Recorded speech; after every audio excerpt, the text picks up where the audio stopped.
So the new Fantastic Four film's just dropped, and I'm going to give you reasons why you should watch it without spoilers, and I'm going to give you my review with spoilers. So let me know what you think. If you've seen it, please put in the comments your opinions on this. But other than all that, let's get into it. Well, this film is very fun. It's got a very 80s theme, but very futuristic, and it actually gives it a very good vibe. But I think that's what makes it great. It doesn't feel like your standard Marvel film. It's not like you're watching the origins of a character and getting thrown into a villain appears. No, this is very much dramatic, scary, fun. It's got everything. It's great. And this film is literally called Fantastic Four First Steps. This is the first steps to the new chapter, and you know what? It needed to deliver, and I believe it did. But you know what? There is some people who don't believe it delivered, and look, you can't hate on that. This movie isn't for everyone, I will say, but look, I enjoyed it. Now, if we take a look at some reviews, a lot of the reviews are positive, but some are very negative. Especially on Google reviews, a lot of people gave 1 star. It was more like 1 stars, and then big jump 4 and 5. Letterboxd was very much just 4s, so it's strange, but it makes sense. Now, I think this film is great because you fall in love with the characters. Most people know the Fantastic Four. A lot of people don't, but most people do. And that is thanks to the OG Fantastic Four cast. That film was great, they were great growing up, but I feel like they didn't get the characters right back then. And let me explain. Now, Chris Evans, fantastic Johnny Storm, I will say. A great Fantastic Storm. What? Say that again? He was a great Johnny Storm. I really liked him. But he wasn't really a Johnny Storm. See, in the comics, Johnny Storm's not really a stud. He is kind of just not as good of a stud as Chris Evans. Johnny Storm isn't the kid you look at and go, oh, he's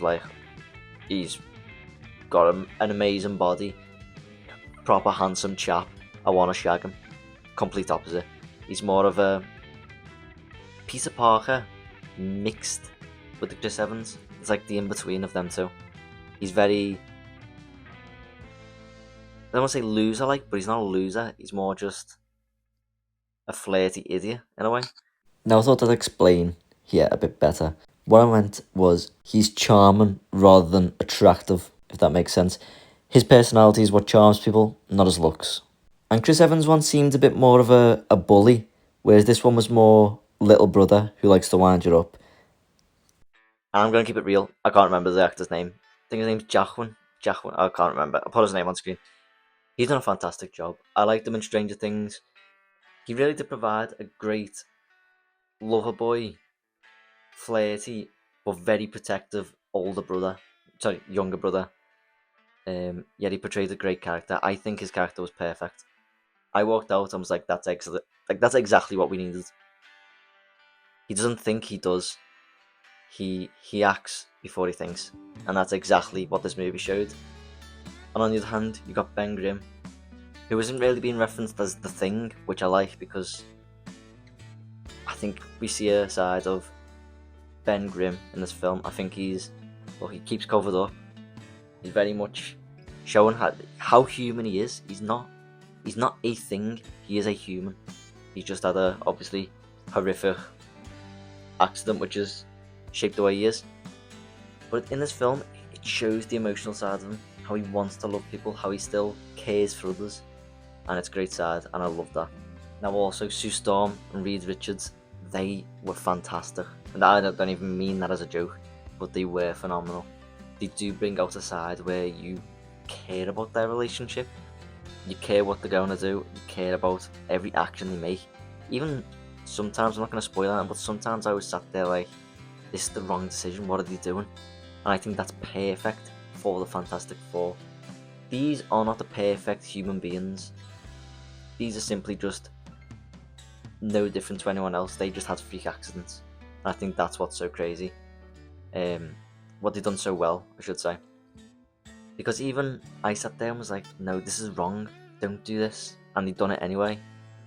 I think that's what makes the Fantastic Four perfect. They are no different to us. They make mistakes, they own it, and they get on with it. And I think that's what's so great. I think Marvel can sometimes be so perfectionized, where you've got amazing gods who are, you know, completely perfect, no imperfections, no flaws. I think when you bring Fantastic Four in, they really ground it and show that realistically most superheroes were made as just regular humans who managed to get powers by accident. I think that's what very much brings this down from such a multiversal movie, is how real they are. Now, I will say, at first, I think we all thought the same thing. Why is the Silver Surfer a woman? And also, why do I want to have sex with her? Okay. I know it's not just me in the comments, so look, we all agree, right? We all do agree. Um, but anyway, now I love the Silver Surfer, and when I saw that it was a guy, it, when I saw that it weren't a guy, when it weren't the regular Silver Surfer, I was annoyed. Mainly because there is a female Silver Surfer under a different name. Can't remember it. I can't even find it. You type in female Silver Surfer and the one from the movie comes up. But I'm like, surely, why do you change something that's so good? The Silver Surfer, the loneliest man in the universe, the absolute goat, and you change him to a female, and it was very annoying at first, I will say. Especially the fact that he didn't just use the female version. Maybe he did, and I'm just being stupid. But no, she was great. I honestly don't even care that's a female. Now that I've watched it, I'm like, you know what? It doesn't even matter. They've done the character right. That's what's important. They have done the character right. They've given this female Silver Surfer aura. They've gave this great personality, great backstory. All of it is perfect, and it actually makes more sense that it's a female. I can see why they changed it now that I've watched it. I'm not gonna obviously say anything, but when you watch it, you'll realise yourself there is reasons why it's a female. Now, also, Galactus, I was worried about. I thought we was gonna get maybe like 2 minutes of screen time with him, and it'd be at the very end, and he'd be crap, and you just see his feet, you just see his face, you wouldn't see him. But I was completely wrong. He's amazing. He is everything you want him to be. You need to watch it just for him. It's just insane. They got the most perfect voice actor for him. Like, you listen to Galactus speak, you just feel goosebumps. It's insane. Fantastic. Great casting all around for this film. And I will say, they've done every character right. There's not one character in this film who isn't perfect. Sue Storm's abilities have been shown perfectly. Jessica Alba was done dirty in that one. Sue Storm is considered one of the most powerful in Marvel. She is definitely the most powerful member of Fantastic Four, without a doubt. And it's crazy the fact that most people don't even know that because of how done dirty Jessica Alba's Invisible Woman was done. But yet she was perfect in this. We got a showcase of how good, how strong she is. So yeah, seriously, all these characters were done fantastically. You can tell the directors really and the scriptwriters really didn't know what they were doing. They definitely looked at the comics and thought, yeah, this is how you do it. So look, fantastic job. Now basically a shortened version of everything I've just waffled about. You should watch this film because the characters are done perfectly. If you do not like the characters, then you do not like the Fantastic Four. It leads into bigger things. The end credit scene is hype. It's so hype. It's one of them where I was like, oh shit, this is an end credit. This is what Marvel end credits used to be, and oh, it's so good. So yeah, I do believe this film is definitely leading on to big things. It's definitely not better than Superman. Superman was fantastic.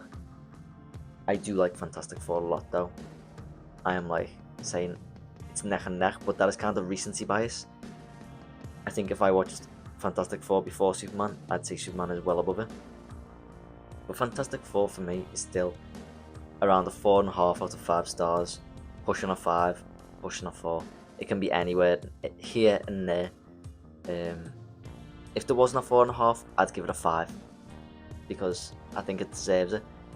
It's fantastically done. The aesthetics are beautiful. Every single part of that film is gorgeous. And even when you watch Reed Richards use his powers, it's great. You look at the thing, you're like, he's great. And I like how, like in the comics, it's known Reed Richards is embarrassed about his powers. He's kind of ashamed of it all. So he doesn't really use them unless it's necessary.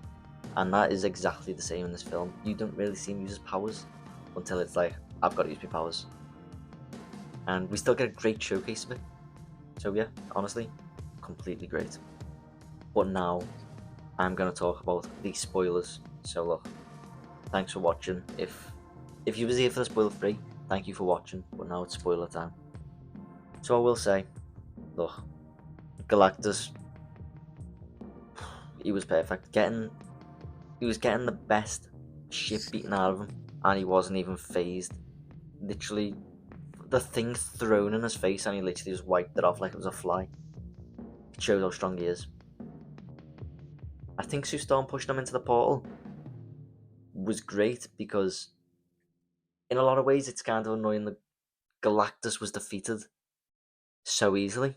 Well, not so easily, it was obviously a struggle, which ultimately killed Sue Storm.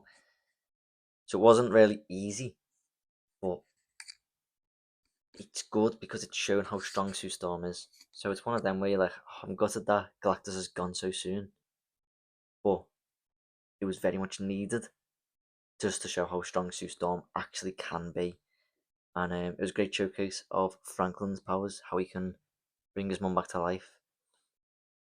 I also think the female Silver Surfer was needed because she could flirt with Johnny Storm. Not flirt with him, but like, obviously Johnny Storm's flirting with her.